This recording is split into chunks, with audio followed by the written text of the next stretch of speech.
그러므로 너희는 하나님이 택하사 거룩하고 사랑받는 자처럼 긍휼과 자비와 겸손과 온유와 오래 참음을 옷 입고 누가 누구에게 불만이 있거든 서로 용납하여 피차 용서하되 주께서 너희를 용서하신 것 같이 너희도 그리하고 이 모든 것 위에 사랑을 더하라. 이는 온전하게 매는 띠니라. 그리스도의 평강이 너희 마음을 주장하게 하라. 너희는 평강을 위하여 한 몸으로 부르심을 받았나니 너희는 또한 감사하는 자가 되라. 그리스도의 말씀이 너희 속에 풍성히 거하여 모든 지혜로 피차 가르치며 권면하고 시와 찬송과 신령한 노래를 부르며 감사하는 마음으로 하나님을 찬양하고 또 무엇을 하든지 말에나 일에나 다 주 예수의 이름으로 하고 그를 힘입어 하나님 아버지께 감사하라. 아멘. 이 시간 그리스도의 평강, 말씀, 이름이라는 제목으로 은혜를 나누고자 합니다. 자, 오늘 말씀에 보니까요, 우리가 입어야 할 옷이 있다라고 말씀하고 있습니다. 여러분, 이 옷이라는 것은 신분을 상징하죠. 군인은 군복을 입고, 경찰관은 경찰 제복을 입고, 운동선수는 운동복을 입지 않습니까? 자, 그렇다면 우리의 신분은 무엇인가? 우리가 어떤 옷을 입어야 하는가? 12절입니다. 그러므로 너희는 하나님이 택하사 거룩하고 사랑받는 자처럼 긍휼과 자비와 겸손과 온유와 오래 참음을 옷 입어라. 자, 우리가 어떤 사람인가? 하나님이 택하신 거룩하고 사랑받는 자다 라고 말씀하고 있어요. 한번 따라 하실까요? 하나님이 택하신 거룩하고 사랑받는 자. 여러분 믿으시기 바랍니다. 저와 여러분은 하나님이 택하신 거룩하고 사랑받는 사람입니다. 그 신분에 걸맞는 옷을 입으라는 거예요. 그 신분에 걸맞게 살라는 것입니다. 긍휼과 자비, 겸손, 온유, 오래 참음. 이러한 삶을 살라는 거예요. 이러한 삶이 그리스도인의 삶의 모습이라는 것입니다. 13절과 14절에 누가 누구에게 불만이 있거든 서로 용납하여 피차 용서하되 주께서 너희를 용서하신 것 같이 너희도 그리하고 이 모든 것 위에 사랑을 더하라. 이는 온전하게 매는 띠니라.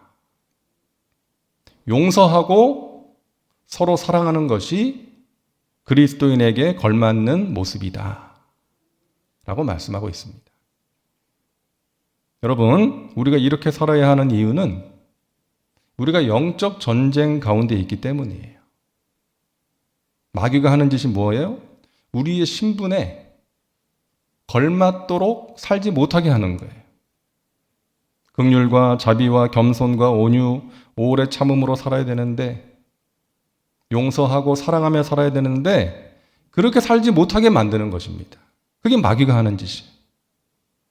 교만하게 하고 서로 미워하게 하고 오래 참지 못하게 만들고 용서하지 못하게 하고 사랑하지 못하게 하는 것입니다.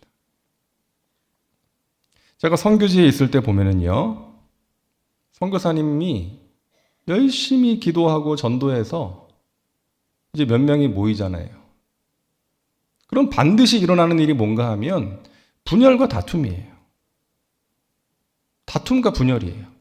힘들게 무슬림들 몇 명 전도했는데 그들 안에 다툼과 분열이 생겨서 교회를 떠나는 거예요. 그래서 선교사님들이 정말 안타까운 마음으로 눈물로 기도하는 것을 많이 보았습니다.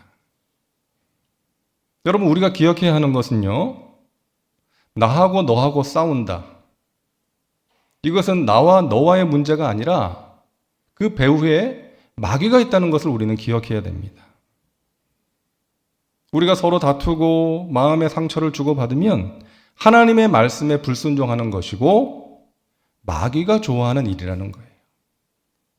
우리는 이것을 잊지 말아야 됩니다.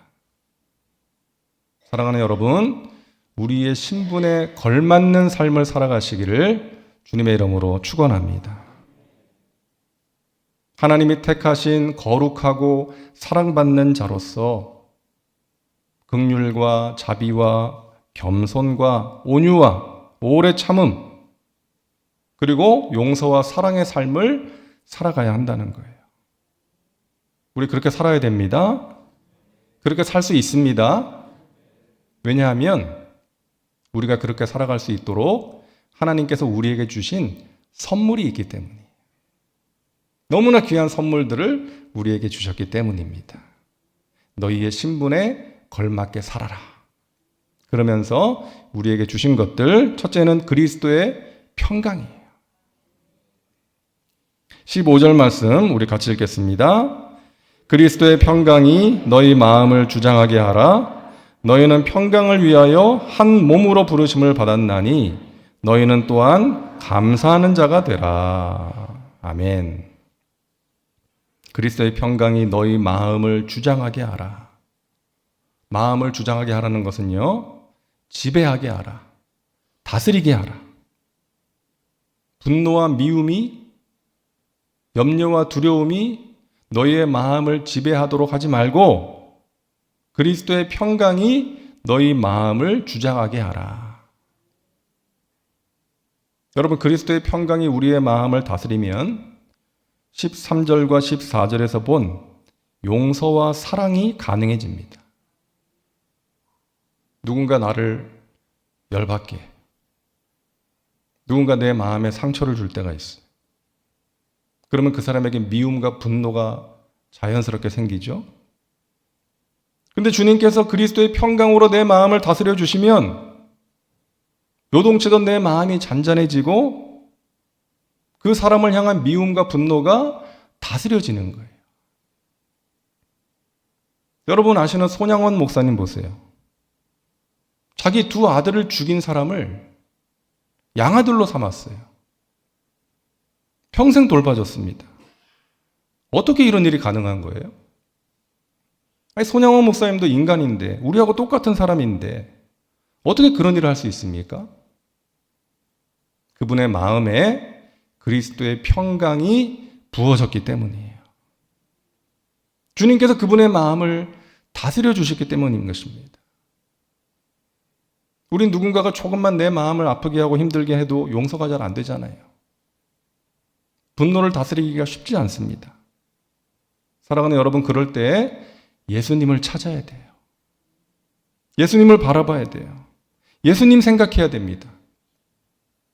그 사람 생각하고 그 사람이 했던 말과 행동을 계속해서 묵상하는 것이 아니라 예수님을 바라보고 예수님을 생각하고 찾아야 돼요. 그럴 때 그리스도의 평강이 우리의 마음을 다스릴 수가 있는 것입니다. 15절 말씀 다시 한번 보세요. 그리스도의 평강이 너희의 마음을 주장하게 하라. 너희는 평강을 위하여 한 몸으로 부르심을 받았나니 너희는 또한 감사하는 자가 되라.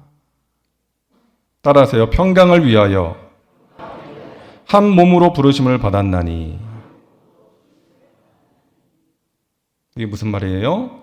하나님께서 우리를 하나님의 자녀로 부르시고 주님의 몸된 교회의 성도로 부르신 것은 무엇을 위하여? 평강을 위하여.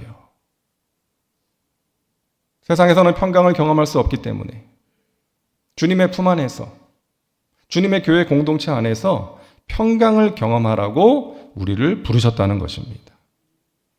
그렇기 때문에 우리의 교회가 평강의 공동체가 돼야 돼요. 그게 가장 중요합니다. 하나님께서 우리에게 맡기신 사명이 있는데, 사명. 우리가 서로 옥신각신하면서 에너지 다 소비하면 그 사명 언제 감당합니까? 그래서 평강의 공동체가 되는 것이 너무나 중요한 거예요. 여러분 기도해 주시기 바랍니다.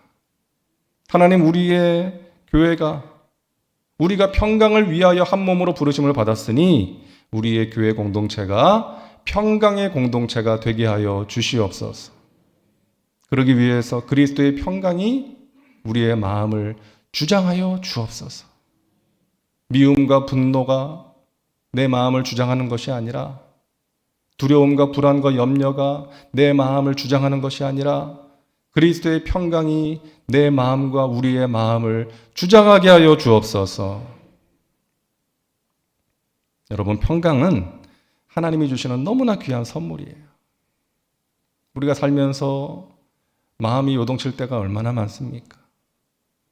잠 못 이루는 밤 많지 않습니까? 그럴 때 하나님을 찾고 바라보면 하나님께서 세상에 줄 수 없는 평강으로 우리의 마음과 생각을 지켜주시는 거예요. 저와 여러분에게 그와 같은 은혜가 있기를 주님의 이름으로 축원합니다. 그리스도인으로서 걸맞는 삶을 살아가도록 우리에게 주신 두 번째 선물은 그리스도의 말씀이에요. 16절을 우리 같이 읽겠습니다. 그리스도의 말씀이 너희 속에 풍성히 거하여 모든 지혜로 피차 가르치며 권면하고 시와 찬송과 신령한 노래를 부르며 감사하는 마음으로 하나님을 찬양하고. 아멘. 자, 그리스도의 말씀이 너희 속에 풍성히 거하도록 해라.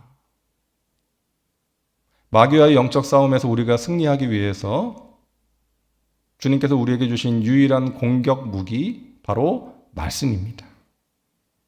에베소서 6장 17절에 성령의 검, 곧 하나님의 말씀을 가져라. 우리는 이 하나님의 말씀으로, 성령의 검으로 마귀를 물리칠 수가 있습니다. 예수님께서도 그렇게 하셨잖아요. 근데 오늘 말씀에 보니까 그리스도의 말씀이 너희 속에 어떻게 거하여? 풍성히 거하여. 이것은 하나님의 말씀이 우리를 사로잡는 상태예요.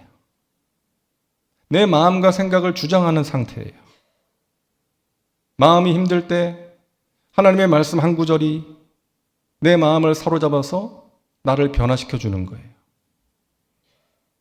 저는 목회하면서 염려와 두려움이 찾아올 때 하나님께서 어김없이 말씀으로 붙들어 주셨어요. 평안을 너희에게 끼치노니 곧 나의 평안을 너희에게 주노라. 내가 너희에게 주는 것은 세상이 주는 것 같지 아니하니라. 너희는 마음에 근심하지도 말고 두려워하지도 말라. 이 말씀으로 요동치는 제 마음을 여러 번 다스려 주셨어요. 어찌할 바를 알지 못하고 걱정하고 있는 제 마음을 주님께서 평안으로 다스려 주시더라고요.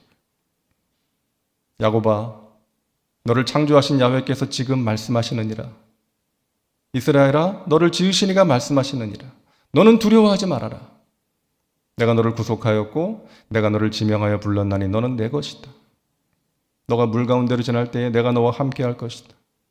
강을 건널 때 강물이 너를 침몰하지 못할 것이고 너가 불 가운데로 지날 때에 타지도 아니할 것이요 불꽃이 너를 사르지도 못하리니 대전하는 너의 하나님 야훼 너의 구원자임이라.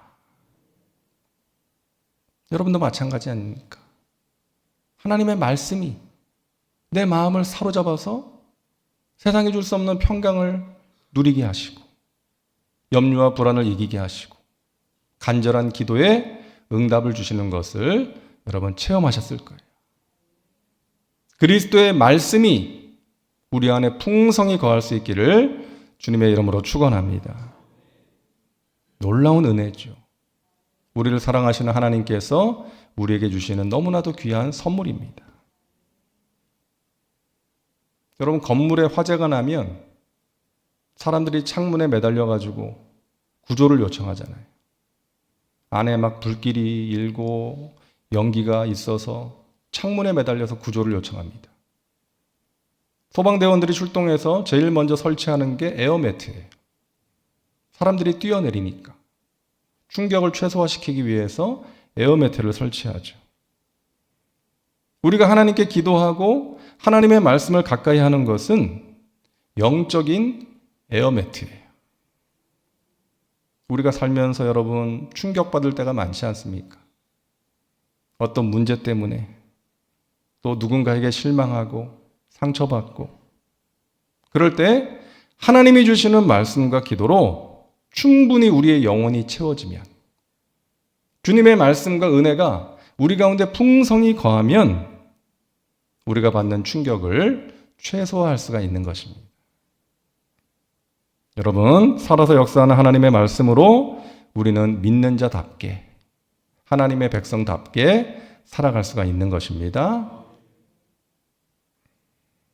자, 셋째로 우리에게 주신 귀한 선물은 그리스도의 이름입니다. 우리는 예수님의 이름으로 구원받았고요. 예수님의 이름으로 기도할 때 하늘문이 열리고 응답이 임합니다. 예수 그리스도의 이름으로 기도할 때 마귀가 떠나갑니다. 오늘 17절 말씀을 우리 같이 읽겠습니다.